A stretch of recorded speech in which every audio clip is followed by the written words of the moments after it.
Now, I'm not one to gossip. And I don't know how true this is, but I've heard that it will run a mother about $300 for an abortion. $600 if the children are twins. I've heard it runs about $800 to $1,000 for a hitman.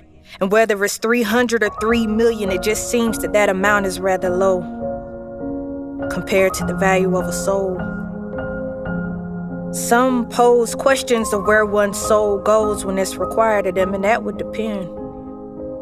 Just know that God never willed for a soul to ever encounter eternal banishment from his presence.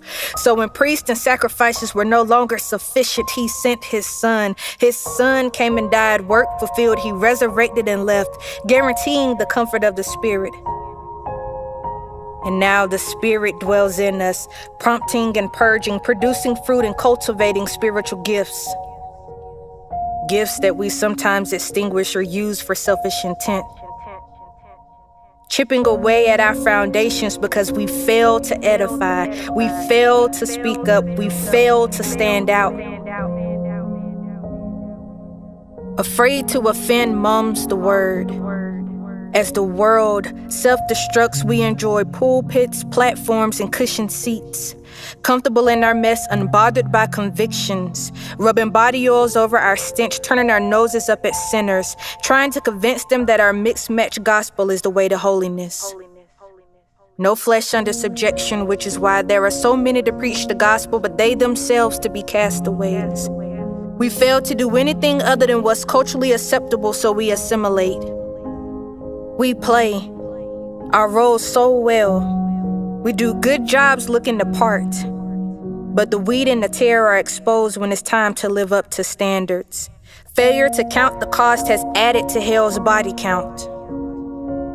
Saints have awaited Christ's return for ages.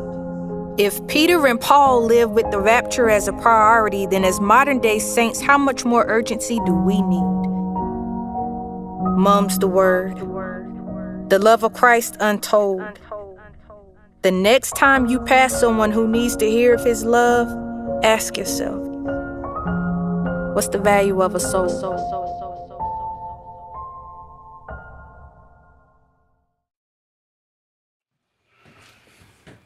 Part 1, The Art of Control.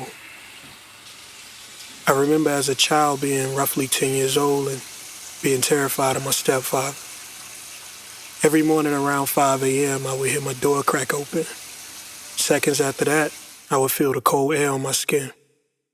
He'd pull the cover back and he'd take his hand and swipe underneath me, checking to see if I had wet the bed.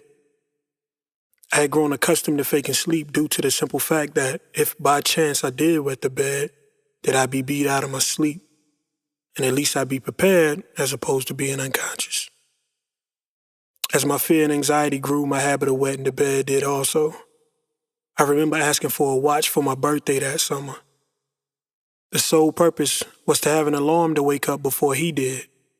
If I was wet, I'd change, stash my wet briefs, and flip the mattress, change the sheets, and fake like I was asleep. Ironically, this idea was my mom's. The idea to stash the sheets, change the briefs, and to lie. But my mom was strong. She was a neighborhood bus driver, single mom, preacher.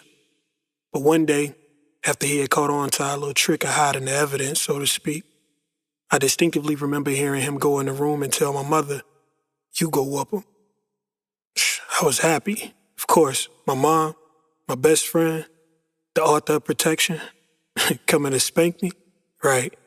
I could count on one hand how many spankings I had gotten. She walked in and said, "Take off your pants." I remember saying, "Moms, can you just act like you hit me and I'll fake cry?" She replied with, "Nah, and I'm sorry." See, my mom had been beaten by my biological father several times, quite often actually. Yet she's always seemed to guard it from us, fighting to shut doors, not screaming, running to the back of the house, all to keep us from seeing it. That was strength to me, almost superhuman. But what was it that made her bend to this new guy's pressure? He had never hit her or never even yelled at her to my knowledge. But it happened. She whooped me. Hard. I cried. And then I went to bed for the rest of the week. It was then I learned two things: what true fear was and the fruit of control. Baby girl was only 9, world-class ballerina. Her pirouette was effortless, oh man, you should've seen her. Parents gave up everything to get her to the top, and if she ever had to